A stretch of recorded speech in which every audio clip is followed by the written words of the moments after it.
Welcome back to another episode of Ballroom Chat, the podcast dedicated to sharing the dance journey.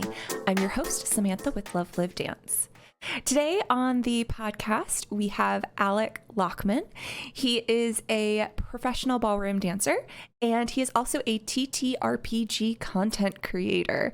If you're not sure what TTRPG stands for, that is tabletop role-playing games. If you want to think about Dungeons and Dragons or Pathfinder, he creates content related to those both on social media and live play through Twitch and YouTube. Today, we got to talk about the overlap between the ballroom dance community and the tabletop role-playing community. There are a lot of through lines that we see both in performance and storytelling, conflict resolution, inter-party management or partnership communication, and it was just fun to get to talk to someone that is passionate about both of those worlds. I myself have been a TTRPG player since college, and I can see how impactful and how important it is to have a little bit of that theater, improv, role-playing background in ballroom dancing and how well the two overlap. So just a really fun conversation with Alec the Bard today. So I hope you enjoy our conversation. Well, thank you, Alec, so much for being a guest on today's podcast. Thank you so much for having me. I'm excited to be here. Yeah, so I mentioned in the intro that you are part professional ballroom dancer and part TTRPG DM extraordinaire. I like to start off all of these episodes normally saying, how did you get into the ballroom dance industry? But I think because we've kind of got these two sides of your professional career, which came first, the dancing or the role play gaming? Well, so I've been playing Dungeons and Dragons since I was a kid. But as far as like doing it professionally, ballroom dancing came first. I started professionally ballroom dancing in 2017 for Fred Astaire after I was conned into it. And then when COVID hit, that's when I started like making content online because the dance studio was closed. So I had nothing else to do. Yeah. Okay. So let's talk then about the dancing first. Mm-hmm. So you said you were conned into it. Tell me, yes. Take me back to that moment. Did you dance beforehand, or was this just like, hey, I've got a job for you and I think this might be cool? So I have been like dancing and performing since I figured out I was bad at sports back in the day. And my one of my closest friends, he had started working for Fred Astaire when I went off to college. And he had always been trying to get me to come in. He's like, you'd be really great at this. You know how to dance, from, all of the theater and everything like that. You should come in and try this. And I was like, no, I'm going to go do this and that and the other thing. And then I had left college. I finished my acting program and I had no idea what I was going to do. And he had called me one night and was like, hey, you should come to karaoke with me and my Fred Astaire friends. I was like, they sound weird, but all right. And so I went, and truly it was a setup because like the boss of the studio was there and all the other dancers were there and they were all there telling me how much fun it was and this and that, the other thing. And it was basically a job interview that I didn't know I was having. And then they were like, all right, we'll see you at the studio next week. And I was like, what? Wait a second. You got the job. And I was like, okay. Like I didn't have a job like right out of school, I was like serving tables and bussing and stuff like that. But like, I was like, this could be fun. And that's literally how I kind of got conned into it, fell into the job. They lured me out with karaoke and drinks. And then I ended up being a dance instructor. That's amazing. That's fantastic. But obviously it was a good fit and it wasn't like, yes. Oh, what have I done? How can I get out of this now? It was like, okay, well, yes. I guess we're going this direction. That's kind of how I took it. It was very much like I walked in my first day and they set down a manual about like, this big in front of me. And they're like, good luck. And so I was like, you know what? I got nothing else going on. And then it turned into, I was with them for 6, almost 7 years. So yeah, I mean, I loved it. I loved the teaching. I loved the dancing. The whole like business of Fred Astaire as a whole was amazing to be a part of. So it seemed to work out. The con worked out. There you go. There you go. Well, and having that, theater performance background obviously lends itself incredibly well to what we do every day as professional ballroom dancers. How did you find the teaching aspect? Were there any moments where you were like, oh, I need to draw on this past experience that I had in order to better connect with the student? Or were there ever moments where you reached out to someone to be like, okay, how do I actually teach or communicate this concept to the student in this moment? Yeah, teaching was I'll honestly say it was bumpy in the beginning because it was like I was teaching, a lot of these days it's a little bit different, but back in like 2017, a lot of the students were like my parents' age. Mm-hmm.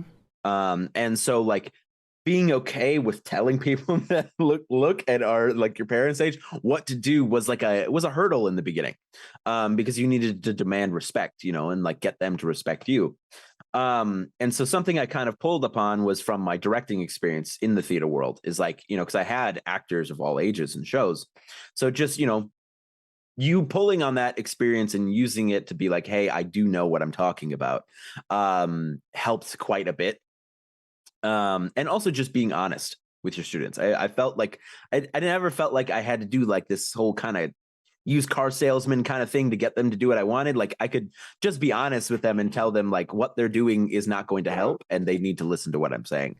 But I was the squeaky wheel in my studio. I was always in my manager's office being like, how do I teach this step? I do not understand why they cannot get it. Please watch my lesson next time to see what I'm doing wrong.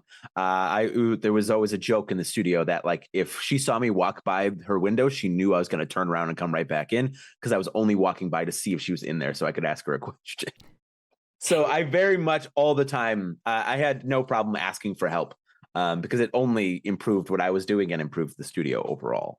Yeah, absolutely. And kind of going back to the comment that you made about, being a director and kind of being into that similar situation, I have to imagine that walking in as a young director with older actors, maybe more experienced actors, you still are kind of put in that position of like, okay, I'm going to walk in with confidence. I'm going to tell you what I do know, but I'm also going to leave the door open for this to be a two-way conversation with the proper amount of respect, so that we can all make this process work as seamlessly and smoothly as possible. Right. And I think the major difference between that, it helped, but the major difference between it was in the acting space, like everybody's there because they know, like, you're the director, I'm in this show. When in the ballroom space, people are like, I'm paying for lessons, you're here to do a service for me. So like getting that same level of respect between the two was kind of a juggling act, you know what I mean, to try to like get them to understand. But I mean, generally, I honestly over the years didn't run into that many like stinkers, people who like, it took some people a little bit to trust you, especially like the husbands who they did not want to be there. They did not, their wives dragged them in. You could see their nail marks along the side of the door. But like, even then it takes a little bit of time and for you to prove that you know what you're talking about. Like, I don't think anybody was ever antagonistic to me over the years. I was pretty lucky in that sense. Yeah. But yeah. That's good. That's good though, that the majority of your experience thus far teaching has been positive, and that it sounds like you had a really good support network around you that was willing to answer those questions and kind of jump in when they saw that you were needing a little bit of extra help or guidance. Oh yeah, much to their chagrin, I was always asking questions. I was always like, all right, these are the things I've messed up this week. Please help me with this. All the time. Yeah. So, okay. So we have theater background. We have dance background because of theater background. We get pulled into karaoke. We're teaching, we're performing, we're doing the dance thing. And then 2020 hits. Yep. I imagine, I think you mentioned at the beginning that D&D and kind of the RPG thing was happening in the background as a hobby. So what was it really just a matter of the world is shut down, I can't teach, I've got this other thing on the back burner, like maybe I can make contact out of it? Or was there something else that was happening behind the scenes? So it was very much like I've been playing with the same group of people like every Sunday, like for the last over a decade now. You know what I mean? So it's like I've always been playing, but I never really considered it like a possibility. And then COVID happened and the studio was shut down for an extended period of time because by the state we were classified as a gym. Yep. So gyms, were shut down for longer. And so until we got our classification changed, we couldn't open. And my roommate was constantly like poking me, like, I need to send you this TikTok. I need to send you this TikTok. You need to download TikTok. And I was like, I don't want to download TikTok. I don't know what that is. Yeah. Like I'm an old man. Leave me alone. Like, and then one day I just downloaded it, and I was like, sure. And I, like everyone else, fell into the abyss of scrolling. And I was, talking to my therapist and I was like, I need like an outlet. I am stuck inside. I can't dance. Like, we taught these like online lessons, but like being at home and the dogs jumping everywhere and stuff, like it just wasn't working. And I had told them about like I had been following these D&D creators on TikTok, and they're like, why don't you do that? Why don't you try to make some D&D videos? You're funny. And I was like, I guess. And so I tried it. And then I really enjoyed like making the videos. And, obviously in the beginning, they didn't really go anywhere. But then it kind of snowballed and this brought me to kind of where I am today now, 3 years later. Yeah. Yeah. That's awesome. I know that there is going to be a segment of our listeners that have somehow gotten this far and are like, what in the world are TTRPGs? So tabletop role-playing games, the most famous is Dungeons and Dragons, but there's Pathfinder, there's a bunch of different indie games, there's all sorts of stuff. The fact that you said you had a regular game with the same party for a decade is incredible. Like that does not happen. No, it doesn't. No, very, very, very rarely does it happen. But we always it's always Sunday at 7 p.m. And whether we're playing in person at my house or we're playing on like Discord or Zoom or something like that, like we get together on Sundays. That's just the way it has been. And we've missed one or two here and there. Yeah. But like it's always been that way. That's incredible. And did you start back in the 3.5 or even earlier days? 3.5. Okay. We played 3.5. We played around with like 3.5. We tried Pathfinder when it came out and stuff like that, and then we switched over to 5e. And we've played a couple other games like in the interim. Yeah. But every Sunday, that's like clockwork. That's amazing. So you start producing content. I also am an old person. By today's standard. So I don't have TikTok. So I only know you through the Instagram space. The algorithm is creepy some days where it was like, oh, you're a ballroom dancer. And on your personal page, you also talk about Dungeons and Dragons. So here's this page that we really think you're going to appreciate. And that's how I kind of got introduced to you. And then it was suddenly, after a couple of your DM themed reels, it was like, oh, and by the way, he also ballroom dances. It's like, wait a second, what? Which was great because at that point I was working in Utah. I was teaching in Utah, and my current dance partner and I were playing Dungeons and Dragons together. Nice. We have some students that are also in the TTRPG space, and that was just a thing, which was strange that so many of us were in the same combined like dual hobby space. Right. So right.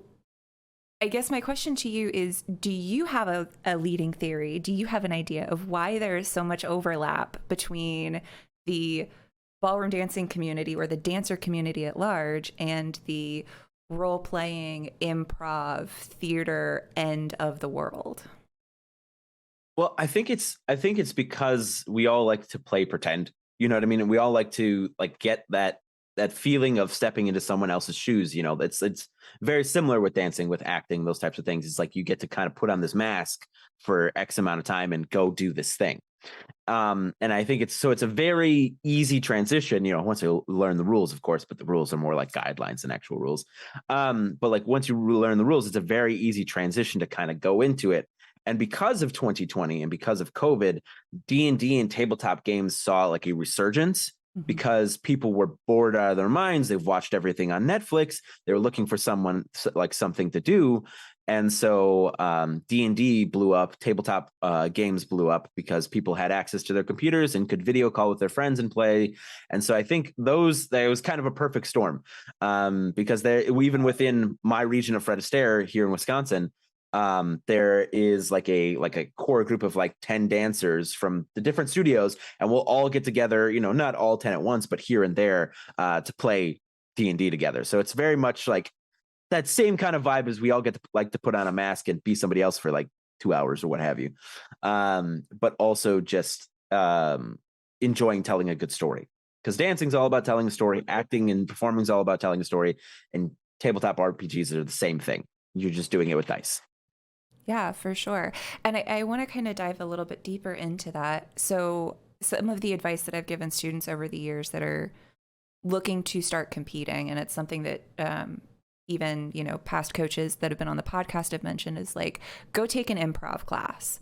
Because if you're having trouble performing on a competition stage or performing in a showcase, like just taking a couple of theater classes, a couple of improv classes really will elevate your ability to go there super quickly.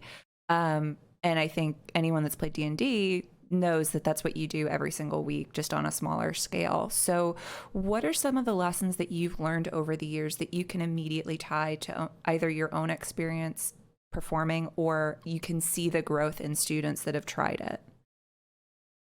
So I think the biggest thing, like the biggest tip I had for students when it came to performing, and it's something that kind of worked the most. It seems really silly, but I would have this example of this one guy who's former like semi-professional football player, like big dude, and he just could not get into the headspace of like where he wanted to be to dance with his wife when they were dancing cha-cha or rumba and stuff like that. And what I told him, and I was like, all right, what movies do you like? And he listed off this bunch of movies. And I was like, I want you to pick a character from each of those movies that has like what you believe, not what I believe, because the way I view cha-cha and rumba is different from the way you view cha-cha and rumba. Pick a character from like those movies, and like that's who you're going to be for this minute and a half when you're out there dancing cha-cha with your wife. And he picked Daniel Craig as James Bond, specifically for cha-cha. And like he had this different swagger when he walked it. He was trying to do his best Bond walk, but like, and then I kind of kept repeating that process with students, is like giving them the mask, giving them a screen to pull in front of themselves, and that just kind of gives people a little bit of extra freedom from kind of the own judgment, because you're a teacher, they put so much judgment on themselves all the time through all of their lessons, their performances, everything like that. So kind of taking that away, like they're kind of taking their identity a little bit out of it and putting a character in front of it, helped so much. And I mean, that's exactly what acting is. That's exactly what TTRPGs are, is you're playing this character opposed to just being yourself out there. Absolutely. That makes sense? Absolutely. And I love that you're using that as like a helpful rail for them to kind of hold on to. It's like, okay, we're going to put this mask over. And then I think with experience and time, just like at the D&D table, you start to realize, okay, this villain that I'm playing, maybe I'm not 100% like them. I hope I'm not 100% like them. But there's a little nugget of truth in there. There's like something about my own personality that I'm trying to explore, or, the lawful good paladin. Like maybe I'm not that extreme, but there's this little nugget of my personality that I'm putting in there to be able to flesh out. And you can do the same thing in dance. Maybe I'm not, Daniel Craig or Harrison Ford when I'm dancing with my wife, but maybe there's a little bit in there that I can see, okay, what can I learn from this experience that I can pull into my own life, or from my own life am I putting into this mask when I'm on the dance floor? Absolutely. And I mean, it's like you said, it gives them like the space so that they can express themselves, but it's like gives them that little bit of distance. So it's like, even if, Mr. Jones over here moves his hips more than he's used to because he's a little bit more comfortable, he doesn't kind of judge himself for it. It just gives them a little bit more freedom and space. And then eventually they kind of develop their own, character while they're out on the floor as well. Because like you said, they there's this nugget of themselves that they want to put into it. But they need that kind of excuse to pretend to be someone else in the beginning. Yeah, for sure. And I think, the dances have these archetypical characters that I think we're kind of trained to look for when we're watching someone to perform. So as teachers, it's very easy for us to be like, okay, these are the colors and themes of rumba, or these are the colors of themes of cha-cha. How do you interpret the same music? How do you interpret the same move? And then what can we kind of create around what we're expecting to see, and also what you feel comfortable like presenting? Right. And it's for me personally as a teacher, I of course have my own ideas of these dances and my own, and like what I've been trained and what my coaches have said and all these things. Like the dancers that I watch and I really enjoy, like I know what they do. But at the end of the day, it's like, it was maybe like a year into my teaching career where I couldn't get this one particular student to kind of like move in the way that I wanted them to, and to kind of show it. And I was like, because that doesn't, I reached this conclusion that I was like, it doesn't work for them. Yeah. That's just not their vibe. And like we together, the two of us kind of found a way for them to perform that was much more them. And they looked better than I could have ever like you thought they would, because they were comfortable, And so that was a harder lesson to learn in the beginning, to just kind of like let go. You know what I mean? Because you want to do well. You want to help your students. You want to make them the best they could be. But sometimes you just gotta kind of back off a bit and let them do their thing. And I was so surprised, like numerous times, where they would they would impress me and show me something that I didn't even expect to happen. And so it's that playing the another balancing game of like, I'm going to help you, but I have to make sure that I'm not trying to make you me. You know what I mean? Because you won't look like me. You won't look like them or them. You're going to look like you when you're dancing. And so we want to make sure that you're not trying to be somebody else. Yeah. Well, and that has such then overlap to what we see at the table, right? Like as a DM, you've got a world that you're building and you've got a story that you're trying to tell. But if you present the players with a scenario, you then have to be like, all right, what do you guys want to make of this? I've got ideas of where I want you to go with it, but maybe you're just going to take a left turn, and that's your story then to tell. Undoubtedly, they'll make a left turn. Yeah. Undoubtedly. I've given up on planning. Planning doesn't exist anymore. But yeah, it's having that flexibility and that kind of improvisation kind of chops to be able to just roll with it, because I can put a dragon in front of you, but you're probably going to become its friend and then find out it has lost children. And then you're not going to save the town from the dragon. You're going to save the baby dragons. You can never paint everybody with the same brush. You might as well just like sit there and watch them paint for a bit. And it's much more entertaining. You just put the canvas up and let them go. Yeah, absolutely. And I think, I'm going to circle back to kind of the archetypes that you and I think of when we think of dances, but I'm also going to put the caveat out there that some of the best movie performances or some of the best theater performances are when actors decide to go against type, right? When they're presented with a character that you're like, okay, I know what to expect from this character. And then they flip the script and turn their performance in a completely different direction. It's like, oh, that was interesting. That's cool. Yeah. Yeah. So you did a short series on ballroom dances as D&D characters. Oh, yes. Yes. Yes. And some of them I agree with. Some of them, maybe not so much. But yeah, so I imagine that most of the listeners at this point are sticking around because they are also a TTRPG nerd like we are. So let's start at the top. You said Paladin is Waltz. Why? Yes. So what about Waltz and Paladin makes sense to go together for you? So for me, it was not only like mainly because when I think of Waltz, I think of reverence. There's like a certain level of reverence to Waltz for me personally. And so like when I think of a paladin is a warrior of a certain god. You know what I mean? They are connected through a not a deal, not like a warlock, but you know what I mean? They're connected to a deity, and typically they are the good guys. Some people like to take them a little dark, but typically they're the Power Rangers. You know, they're the Superman. They're like the good boys who's going to get the job done, right? And so that level of reverence that I feel like a paladin player has, and the level of reverence that the waltz has, kind of matches, but also because usually, at least in my experience, the paladins are kind of like the gentle giants of the group.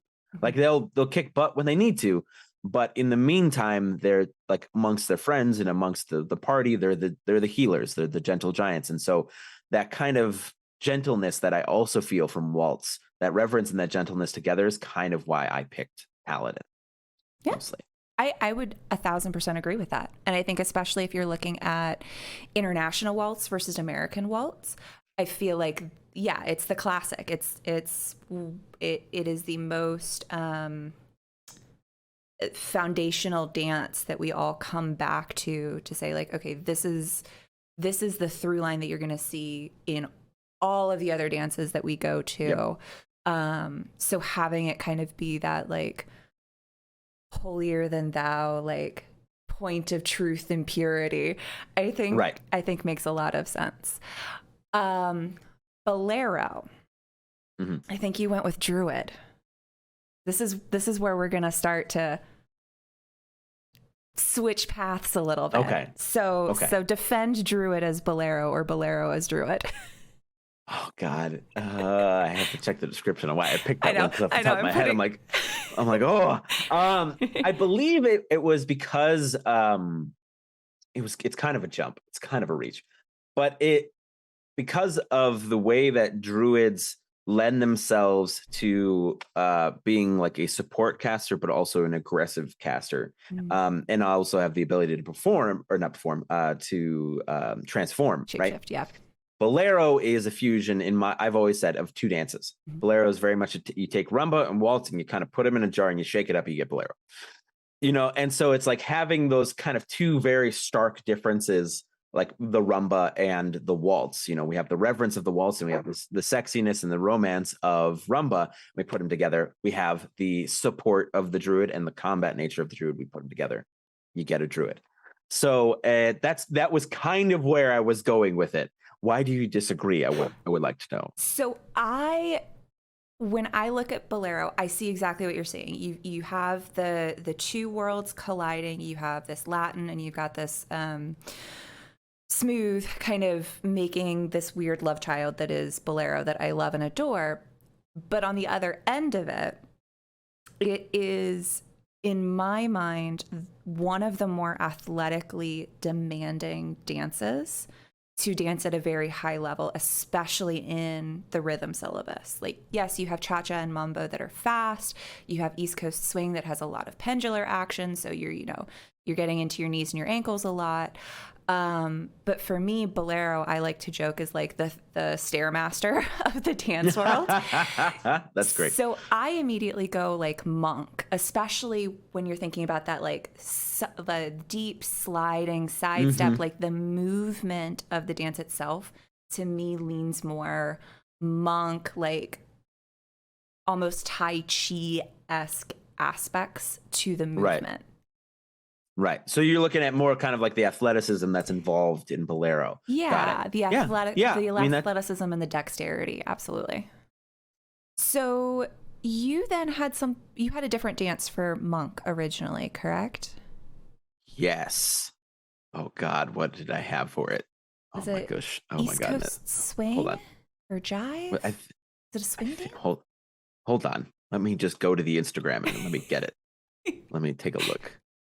It's when you make so many videos, they all kind of blur together. I know, and I'm kind of putting you on the spot for like what you decided 6 months ago. I gotta defend my stance 6 months ago. Hold on, I'll find them.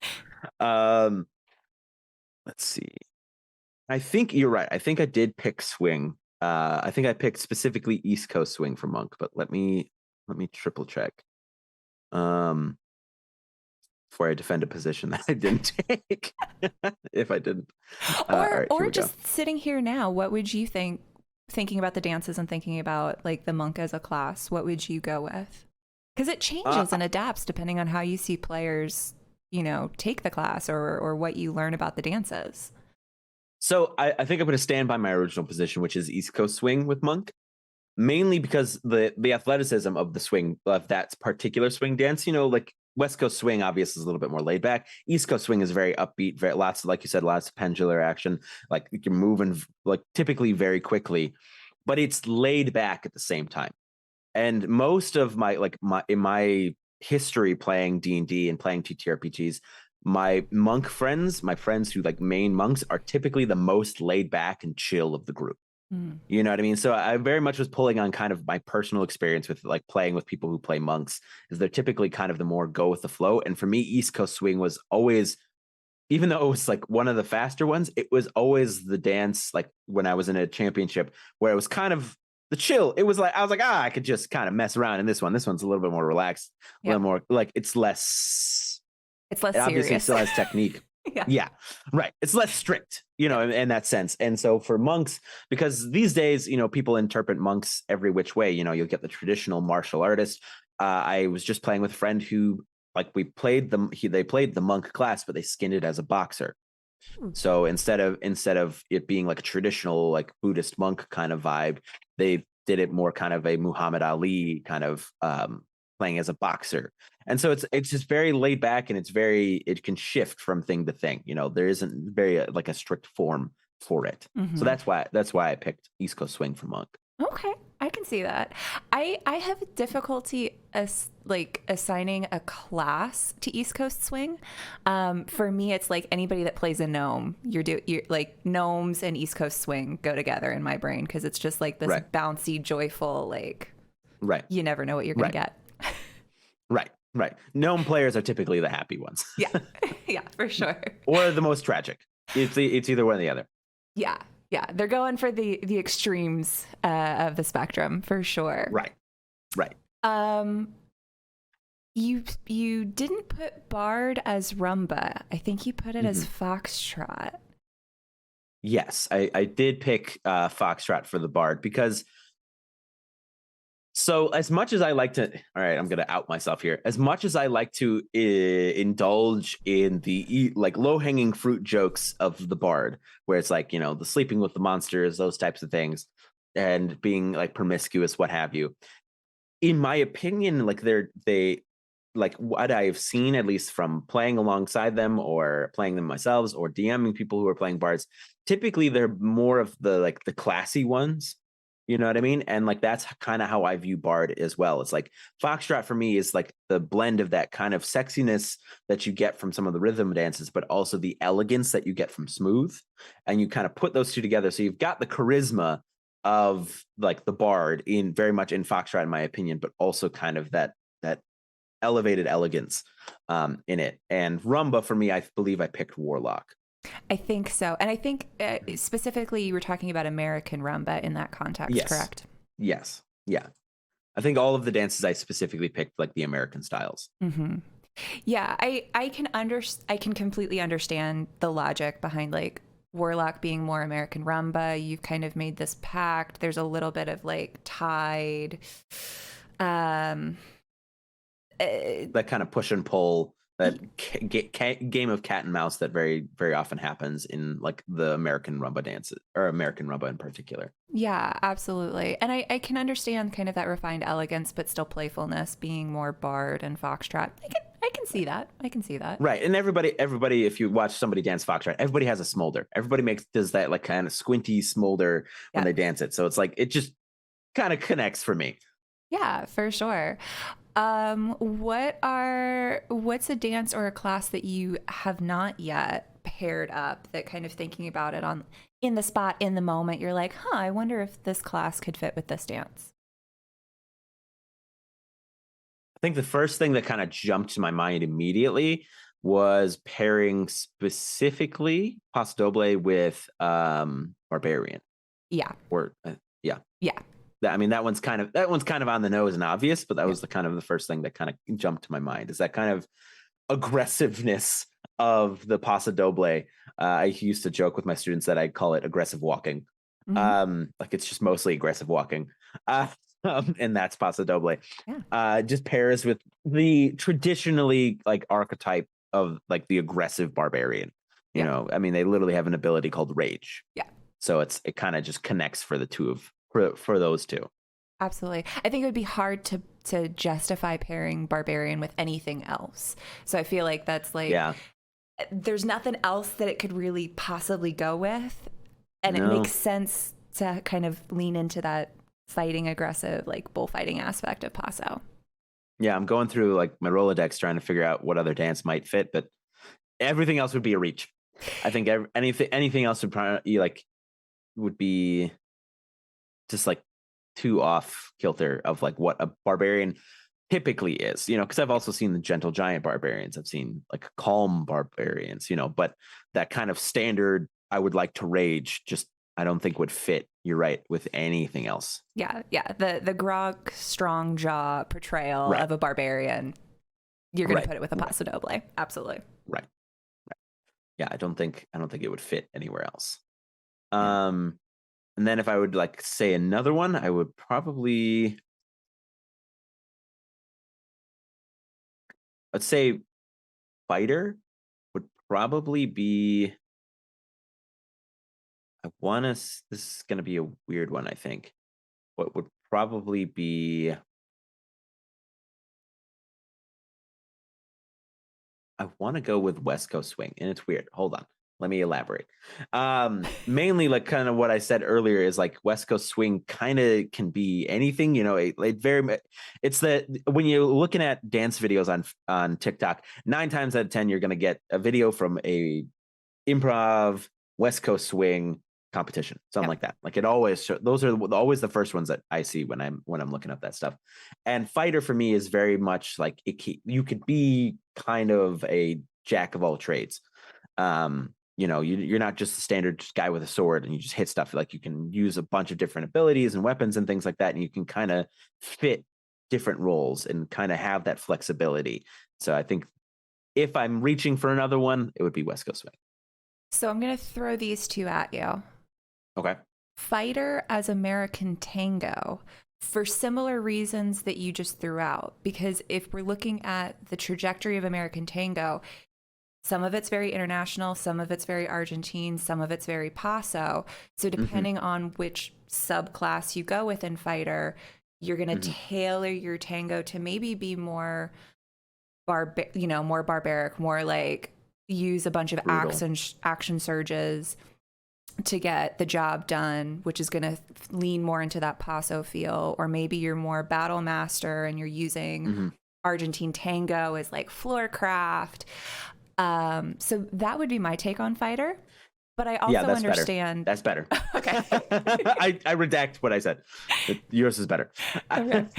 And then circling back to Druid, if I'm putting Monk as my Bolero match, I think I would put Druid as Samba because you get that animalistic, like earthiness, groundedness of beast shape. And then you also have like the fast, quick movements of cha-cha where they're like light on their feet. I think that would be my Druid match is more of the Samba end of the world. I like that. I like that very much. You know what? I'm just going to contact you next time I have to make these videos. Your choices are way better than mine. oh, don't do that. But yeah, I think it's a fun exercise for folks that do have kind of this overlap between Dungeons and Dragons and ballroom dance to go through and be like, okay, how do I interpret the way that character classes are played? And how do I see that as movement tied to music on the dance floor? Like, where can I find that overlap? And is there something that just maybe doesn't fit or doesn't fit as well as I'd like it to? And how can I kind of tweak that? Right. And it's kind of like how we've been kind of going back and forth. Like this could be this could be this. Everybody kind of has their own take and perspective on it. But like you said, like defining that story and like where they kind of connect, like very much, I think is important not only to play Dungeons and Dragons and TTRPGs, but like any sort of performing arts, whether it's dancing or acting. It's like finding the overlap between the character and yourself or your character in the dance or whatever it may be, is like finding that overlap that you can actually like look at and be like, that makes sense to me, is important, instead of me trying to look at something and be like, that makes sense to them but I don't see it. Like finding that character overlap is very, very important. Yeah. So when you are sitting down at a table and deciding to create a character for the first time, what is your process like? Because I imagine we're going to find some through lines to stepping out on a dance floor and charting a showcase or getting ready for a competitive performance. So I always start with music. Music is the first thing. Like if I'm going to be in a new campaign or I'm going to be on a show or a one shot or whatever it is, I always try, basically I open up my Spotify and I start clicking through playlists, and I have a Library of Alexandria level of playlists, like just so many dang playlists. And I start clicking through and like trying to find the vibe that I'm looking for. And once I find that kind of first song, then I throw it on loop, and then I open up, D&D Beyond or the rule books or whatever game I'm playing, and then I'm like, okay, so what class in here fits this song? And then once I've got that, and then I can kind of continue to take it from there. But I always start with the music. I always start like, what is like the vibe that I want, and what does it sound like? You know what I mean? Because I'm very like, even before I was a dancer, like music was always in it, like a part of my process, even as an actor. It was like I always made a playlist for the character first and try to find what they'd be listening to. You know what I mean? And like what kind of music gave me the feeling that I wanted to either impart or have in that character. Yeah, so not necessarily figuring out like the music of their arc or of their journey, but like if they're sitting down at home and they're turning on the radio, like what are they going to be drawn to? What's going to make them happy? What's going to make them sad? What's going to make them angry? What's going to make them thoughtful or pensive? Right. Right. And finding that feeling of them and kind of like what their, I guess, trajectory with music is like, that kind of comes later. It's like doing the arc through a playlist that, obviously that comes later because the character will change as you play them over the game, the campaign. But like finding that starting point, I always just start with one song and I literally just put it on loop and I listen to it for however long it takes. Typically I'm sick of the song by the time it's over with, but like it helps so much kind of keep me in that headspace that I want to be for that character. Nice. And how much of that kind of wants, desires, like growth potential do you pre-map out for your characters? Like, do you go in with an idea of this is their history and this is their starting point and whatever comes next just comes next? Or this is their history, this is where I'm at with them, this is where I would like them to potentially get to over the course of the campaign? So I think it depends on the campaign. It depends on the project and on the campaign because sometimes I'll go in very like lackadaisical, like this is the character, this is the 1-2 page backstory or whatever. So I typically don't write a ton of backstory. I kind of write like a 1 or 2 page and that's it. And then I'm just going to kind of roll with it and see where we go from there. And then like, when I've been on like a show, where it's an actual play, it's recorded, we only have a certain amount of time, then I'll kind of maybe like make a character point here and there where I'll talk to the DM and I'll be like, this is something I want to incorporate into this character. I think it would be good, and then I work it out with them. So it depends. Like if I'm playing casually, I'm probably just going to kind of go with the flow. But even when I do plan, generally things change. Things come up that are better ideas, or a romance plot you didn't expect, or a revenge plot you didn't expect, and like things just kind of sneak their way in, and you're like, well, this thing that I had planned kind of dumb, and you throw it away and you grab the new thing because the new thing's shinier and more fun. So I think the long story short is I do minimal kind of character planning at this point in my career. Also, I don't play that much these days. I'm mostly a DM. So when I do, I just like to kind of have fun. So I don't try to put too much like pressure on getting things to happen. Yeah. I think, tying that back into the dance world, like having the pump up playlist or having the go-to version of a tango that you like to listen to, or the go-to version of a foxtrot that can kind of get you into that headspace, having the themes that you want to portray in your dancing, the story that you kind of want to tell, but then when you get on a competition floor and suddenly it's a different piece of music, being like, okay, I've got these pieces, like these tenets that I can fall back on, but I'm going to make it up now as I go. Like, maybe I feel sassy now. Okay, how can I make sure that this isn't totally out of left field from the last performance that I gave in front of these judges, but it still feels right in the moment with the music? Right. And it's, at least in that sense, because I was very much, sometimes to my partner's dismay, I was a chronic improviser, where like things like the same thing, like the song would come on and it's like not the regular cha-cha vibe. It maybe has this kind of more poppy vibe to it, or this goofy vibe to it, or whatever it may be. It's like I would kind of go with whatever was playing. Obviously I'd still do the routine, how the routine was supposed to be done, but it's a little bit more loosey goosey sometimes than that maybe it should have been. But because for me personally, as like we have seen cha-cha 1,000,000,000 times. I know what cha-cha looks like. I know what it's supposed to look like. I know what really good cha-cha looks like, and I know what really not so good cha-cha looks like. So when I'm watching, I want to see something different. I want to see something that like catches my eye, in the sense of like, they may not have the best hip action, but the faces they're making is hilarious. You know what I mean? Or whatever it is, or like that thing they just did was interesting to watch. And like I apply that same principle to when I'm dancing. It's like I have danced this routine 1,000 times. If I'm not interested in doing it because it's the same thing every single time, how are the judges going to be interested? How is the audience going to be interested? So I would very much just kind of go with the flow and what I'm feeling. And it was Haik Arshakian who came up to me after my first performance ever. It was like December 2017. I did this little swing showcase thing at the trophy ball. And they're like, that was the most entertaining number of the night, because I like literally what I just said, like they've seen good swing their entire career, but watching somebody just like tell a story and have fun was way more entertaining than the perfect steps, the perfect this and that and the other thing. And you so often see that on the competition floor. Is like the people who look like they're enjoying themselves the most typically are the ones who are sitting up on that pedestal afterwards. Yeah. Or just ahead of the person with the perfect hip action. Yeah, absolutely.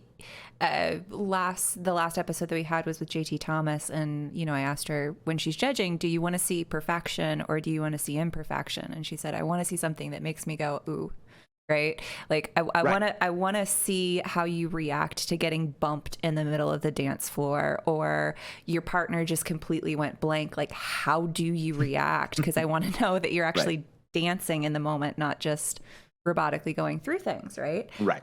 And I think that's really important too at the table to, have a plan in place, but be willing to throw the plan out. Whether you're the PC or the DM, how am I authentically going to inhabit this character that I've created? I know what they will do. I know what they won't do, but how can I make sure that in this, conversation with the big bad, that I'm reacting properly at level 4 versus if I'm level 14. Right. I think it's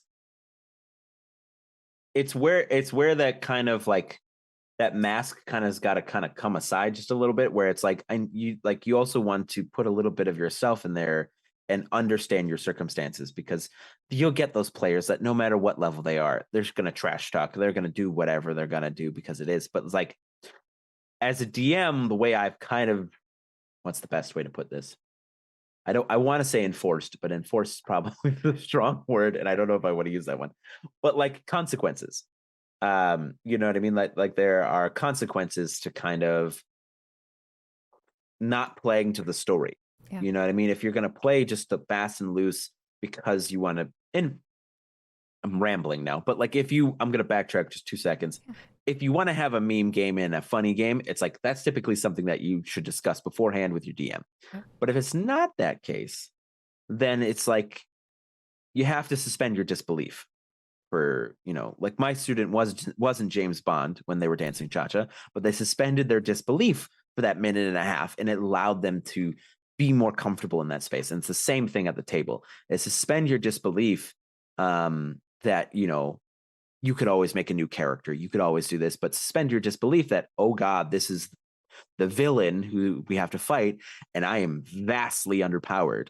Like, I should be scared, or I shouldn't go up to them and slap them in the face. You know what I mean? Because there will be consequences, right? Yes. Suspending your disbelief at the table, I think, is very important. Yeah, absolutely. And I like the comments about, like, remember that there are consequences. Like, there, your decisions have impacts, and that doesn't mean like don't make decisions because you're afraid of the consequences, but be emboldened that you have the power of choice. Not every choice that we make as humans in the world is the right choice. Correct. Right. Yeah. And I want to clarify with like consequences. It's not so much like punishing the players. Like I don't like to come down on players for their choices, but it's making them authentic in the story. Because if player number 2 over here murders a merchant, you know what I mean? That merchant had a family. That merchant had a business, and also you just murdered a citizen for no good reason in the middle of broad daylight. Of course, the guards are going to come. You're going to fight the guards. Of course, you're going to get in trouble with the royalty. It's just like those things would make sense. If you could just murder somebody in the street and there'd be no consequences, it would be chaos. Yep. Right? Absolutely. And I think it helps ground players in the world that, okay, I messed up, and now there's something there's an action, now there's a reaction. It helps ground the story and ground the players. Yeah. And on the flip side of that, like, maybe not murdering the merchant, but right. Okay, you're a highly skilled monk. You've got insane athletics. You've got 100 feet of rope, and there's a 50-foot chasm in front of you, and there's no bridge. You're gonna have to go miles or days to trek to find an easy crossing. Do you say, hey DM, I'd like to try and sprint and make the jump? And you're just, the whole table is just crossing their fingers and hoping that you get that natural 20 and you make it, right? If you don't make it, well, someone's got the end of the rope and they can pull you back up. In dance, if you don't go for the big swings, if you don't push yourself, if you don't see, okay, maybe I'm going to go for a double this time in my spin. I've never done a double before, but I've been working on it. Let's see if I can nail it. Or I want to have, the high kick or something. If you don't go for it, you don't know if you can do it. And if you succeed, that's incredible.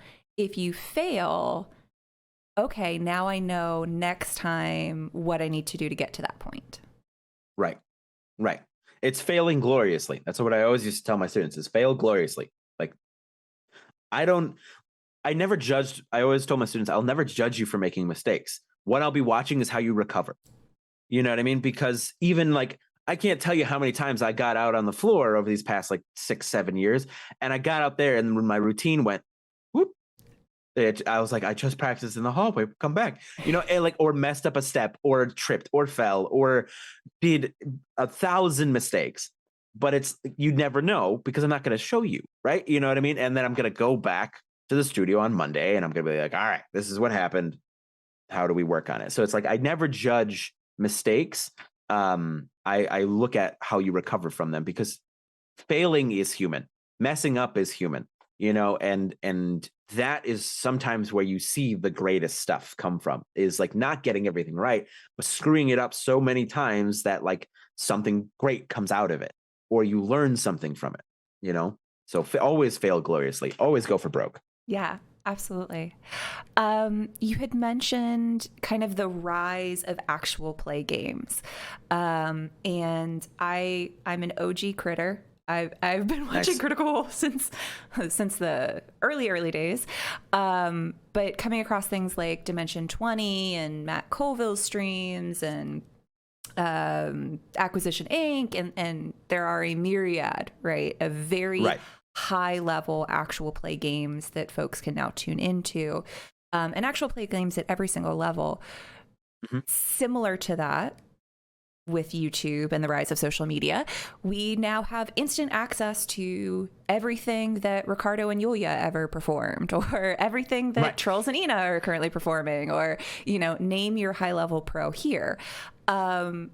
What can we take as inspiration, dancers and players, from having now access to see it done at a really high level? And what can we remind ourselves to kind of ground our expectations so we're not constantly in that comparison game? So I gave this advice to my students, and I give this advice to my friends who ask for DM advice: is steal everything, steal it all. You see something you like, you see, like, for dancing, like I had watched, oh God, who was it? I can't remember who it was. I was watching a rhythm final for Ohio, and there was somebody doing swivels, and they got down, like their partner was doing the swivels, and the guy got down to like watch them. You know, he was like basically like crawling almost backwards doing swivels. I stole that the next competition. You know what I mean? Like I did that, and it looked kind of weird at the beginning, but I kind of made it work. But like, you look at things that you like and you try them and see if they fit for you. And it's the same thing with DMing. It's like you will not be Matt Mercer. You will not be Brendan Lee Mulligan. You will not be Matt Colville. Like, you won't be. But there are things that they do that you can try to take and steal. You know, like I stole the Box of Doom kind of concept when I'm playing virtual games and an important role comes up. You know, I'll let my players use physical dice, but when an important role comes up, they roll it where we can all see it. You know what I mean? Or like if I have an important role, like roll it where we can all see it. The way certain like DMs have descriptions or do certain things or character voices, it's like steal them, try them for yourselves. And if they don't work, that doesn't make you any less of a DM. That just means like that's just not your vibe. It's just not what works for you. Same thing with dancing. This dancer guy over here looks super cool when he does this arm styling thing, but I can't get it. It just doesn't look right for me. Then it doesn't look right for you. Maybe this style over here will. It's kind of this comparison is the death of all progress. You can look at other things and other people and the way they're working, the way they're dancing, the way they're DMing, and be like, oh, that's really neat. But I don't do that. You know, like if you start comparing yourself to them, you know, like Matt Mercer is on a pedestal, obviously. I will not be Matt Mercer ever in my life, right? But I can appreciate what he does and steal things from him that I like about the way he does it. But if I start being like, well, why aren't my games like him? Mm-hmm. I'm gonna crash and burn so quickly. And it's the same thing with dancing. I can look at Ricardo and be like, why don't my hips move like Ricardo's? They just don't. And that's okay. But like, I can appreciate the way he moves without being like, well, I'm not Ricardo, so why am I even doing this? Yeah, absolutely. And I think also like setting the tone at the table of like, okay, we've all been watching all of these games and they're all exciting, but like, this is the story that we're going to tell, and we all need to be at the same place in the room of like, are we going to be murder hobos? Are we going to go for like deep emotional, we're all sobbing at the end, like role play, conversational? So like, what are we trying to do in this room? And I think setting those expectations with students as well is like, I know that you're watching Victor Fung, and I know that you want to be him. You're a bronze student that's only been dancing for a year. So like, if you miss a couple of your heel leads, that's okay. That's all right. It's all right. We all want to be Victor Fung. We get it. Yeah. Yeah. And in that, like setting the expectations like before an event, I always found was like really important with students, because I didn't do it in the beginning and it caused so much drama. You know what I mean? Like you didn't set expectations, or you set them too high, you know? But like having a realistic conversation with your students always yielded like honest, open conversation. Like, you've been dancing for a year. The people that are out there on the floor with you have been dancing for 3. Go out there and like give it your all and give it your best. And then you have nothing to be upset about. And with players in Dungeons and Dragons, that's where the session 0 comes in. You know, before the game has even started, before a single dice has been rolled, is sitting down with all of the players. Like, even when I do a one shot, I do like a mini session 0, like a half an hour beforehand, and set expectations and talk about, okay, so what kind of game do we want to have? What are we feeling? What do we want in the game? What do we not want in the game? because then if anything comes up later on, you can like reference what we had talked about in the beginning of the game. If something comes up that you didn't expect, and be like, okay, we never talked about that, but let's go back. And it makes everybody feel a little bit more comfortable, but also feel like they have ownership over the story as well. Because if this person over here wants fast paced and this person wants mystery, okay, I know that now as a DM. Let me put both of those themes into the campaign. Yeah, absolutely. Well, and yeah, goal setting, communication, making sure that everybody's on the same page. Absolutely. Right. Can we talk a little bit about conflict resolution? Yeah, absolutely. So ballroom dancing is such a partner activity. It's like one of the only forms of dance where you have to communicate effectively with another partner. It relies on that communication. So both as someone that is in a dance partnership or as a teacher that is coaching a couple, conflict resolution constantly comes up as like, how can we make sure that we are communicating effectively so that we aren't in conflict with each other? Or if there is a friction point, how do we talk through that? And I think, at least in some of the games that I've played, you know, PC conflict resolution can also be a big factor, because it can make for interesting storytelling if you don't have an entire group that's uniform and, you know, all buddy. It works for some campaigns. For other campaigns, that's not, you know, the interesting part of it. The home game that I'm in at the moment, I'm playing a lawful evil sorcerer, and we've got a lawful good paladin at the table. Oh boy. That's tension. It's fantastic. Right. And it makes for really interesting character moments between the two of us of like, okay, how are we going to navigate this together and make sure that we're still moving as a group, progressing forward? So what tips or what experiences have you had managing conflict, either that you've learned in the studio that you've taken to your table, or vice versa, that you've learned at the table and taken to the studio? So it's actually something that I learned at the table that I took to my lessons, was that regardless of the PvP combat or the conflict resolution, is like reminding like your friends afterwards that we're friends. You know what I mean? Because things can get very tense, not only at the table, but in the dance, in the dance studio, when it's a husband and wife, and the wife is used to telling the husband what to do and this, that, and the other thing, and he finally kind of snaps back and being like, let me do this, is reminding them that they're doing this together. That this isn't it is competitive when you go to a competition, but truly this is their hobby. They're doing a hobby together. This is the only hobby that they could do together where they're not probably competing in some way, shape, or form. So reminding them that they're doing it together, and that they both have kind of their own individual experiences, which are important, but that they're still a team at the end of the day. And sometimes you just got to have those, where dance teachers kind of switch from being just dance teachers to kind of couples therapist.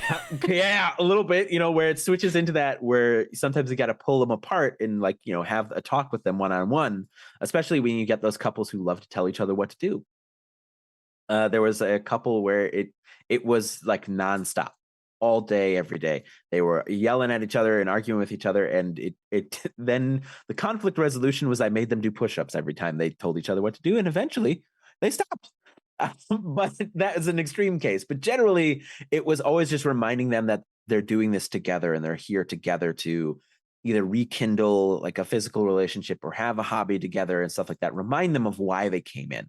We always had I would always give my students homework in the beginning, and it would kind of they have them like write down why they were here, and I would always bring that out and be like, look, remember this is why you're here. So stop telling Mr. Johnson how to take his step and just look him in the eyes while he turns you, or whatever, whatever the situation was. So just reminding them why they started, and that they're friends, or at the table that they're friends, and then on the dance floor that they're in this together, was always kind of the best way. Like there were extreme cases where it didn't work, but generally that always worked. Yeah, absolutely. Well, and it comes down to trust, right? Trust at the table, trust in your friends, trust in the studio, trust in your instructor and in your partner, and all of that. And, taking that moment to, like you said, we're all friends here. We're working together. Right. and like checking at, specifically if we're talking on the table, is then checking in. Like after a really intense moment, I'll pause the recording or I'll pause whatever it is. I'll be like, how we doing? We good? You're gonna slash his tires in the parking lot? No? Okay, cool. All right. And start it over again. Yeah. Because I think it's also important as the person who's in charge to let you're not in charge, but like, you know what I mean? Like the DM, the GM, whatever, or the dance instructor to check in, because then it lets the people, the players or the students know that like you're watching and you care. Yeah. You know what I mean? Not that like I'm going to sit there and watch Mr. and Mrs. Johnson fight for 10 minutes because I'm still getting paid. You know what I mean? But like showing them that you care about what they're doing and showing your players that you care about what's happening at the table helps so much more. For sure. Yeah. Holding the space to let them express their feelings, but also know like when to come in, when to jump in and be like, okay, now let's dissect everything that just happened here and figure out how we can move forward in a positive way together. Yeah, for sure. Right. Has there ever been either a character that you've been playing at the table, an NPC perhaps that you have when you're DMing, or a mask or persona that you've put on for dance that you've had trouble shaking yourself out of? And if so, what was your process of like washing the character off of you? That's a great question. So I would say, so there's a character in, particularly in a show that is on my YouTube channel, Heroes of Bastion. It's an NPC. His name's Blue, or well, that's his nickname. It's Aravan, and he's this kind of like cocky, very like bad boy-esque NPC, right? And so like having that kind of attitude of like just kind of being a, excuse my French, like a jerk or a dick or whatever, I didn't know if I could swear on this podcast. So if you have to bleep me, bleep me. Okay. Being a jerk is like having that kind of lackadaisical kind of, I don't give a rip kind of attitude was a little bit hard to like step out of. But if we're talking like emotional weight, there was a character I played in a campaign. It's still going on. He was a high elf paladin. And like he just had a lot of emotional weight to him all the time. I don't know what it was, but the DM just constantly threw curveballs at me. And so like stepping out of the game, I would always still feel that weight.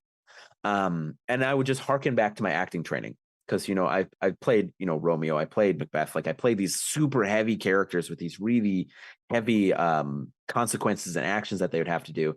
And it all, for me, goes back to music. Because I had a playlist that I would listen to when it was character time. And I have a playlist I will listen to when it's Alec.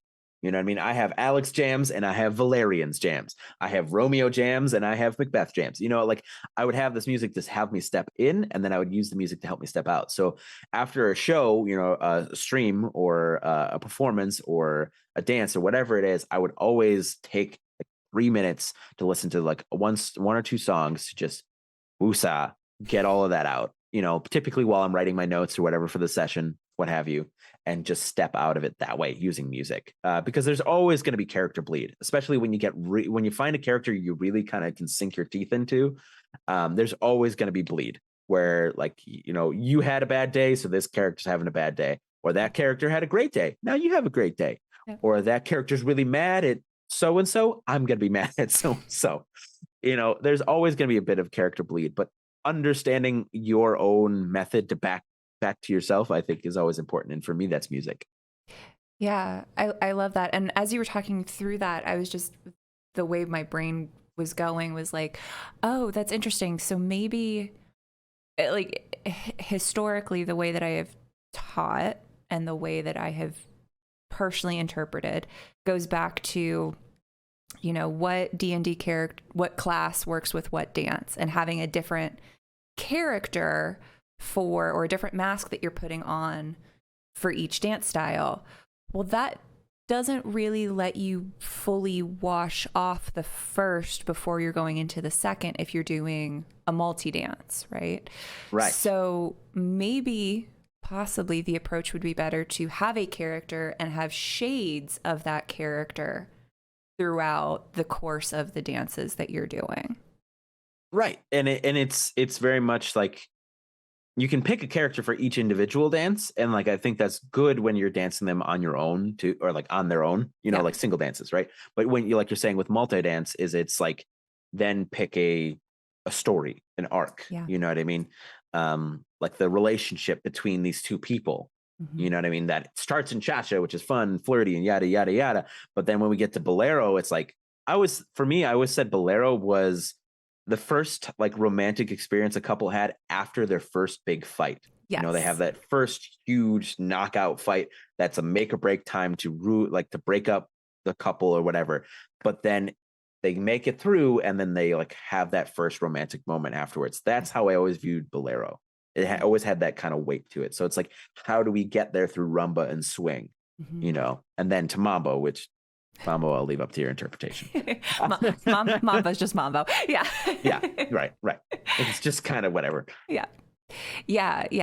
From the smooth end of the world, it's like the joy of waltz into the first fight of tango, into the playfulness of foxtrot, into whatever deep like unresolved issues you want to tap into in Viennese waltz, and figuring out like how do you chart that as as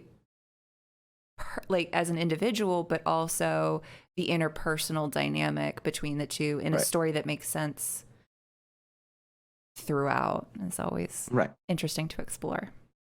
Yeah, and I think it comes down to communication between yourself, because like I can decide a story, but if my partner, if she's not on board, that it's going to be weird. It's not going to work, right? And so it's like with everything we've been talking about today, is like it comes down to communication and just like talking to your DM, talking to your dance partner, and like talking to yourself a little bit, you know, and like finding what works and what doesn't work, and then making sure everyone's on the same page, and then everyone's going to have a great time. Awesome. Well, thank you, Alec, so much. Thank you so much for having me. Guest. Where can folks find you after this if they want to follow along with either your dance or, probably more accurately, your TTRPG journey? Yeah, you can follow me on pretty much any social media platform, whether that is TikTok, Instagram, YouTube, Twitch, under Alec the Bard. That's where you can find all of my things. You can find my actual plays, which are my produced D&D TTRPG games. You can find those on my YouTube channel. You can find the goofy videos we talked about today on my Instagram or my TikTok, and you can find random 3 a.m. thoughts on my Twitter. So whatever is your vibe, I'm on all of those platforms under the same name, on Alec the Bard. Awesome. Well, and we'll have those links, as always, in the description box below. So definitely follow them and give Alec some love. And yeah, once again, thank you so much for chatting with me today. Thank you so much for having me. It was a blast, truly.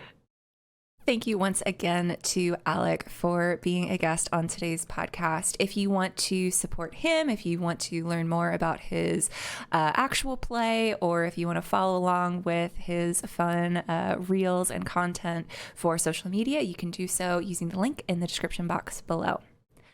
As always, I'm Samantha. I've been your host with Love.Live.Dance. You can follow Ballroom Chat on social media at Ballroom Chat. You can also support our Patreon by searching Ballroom Chat on Patreon. If you have not already done so, please do all of the things like subscribe, share, follow, post in the comment section if you are also a Dungeons and Dragons player or enjoy indie TTRPGs. I'm sure there's a large community of us that do that. So it would be nice to see folks sharing their stories, maybe what they've learned playing TTRPGs and taken into ballroom dance, or what they've learned dancing that they've maybe taken in to influence a character or character decisions. So yeah, definitely post those in the comments below. With that, stay safe, stay positive, and we hope to see you dancing very soon.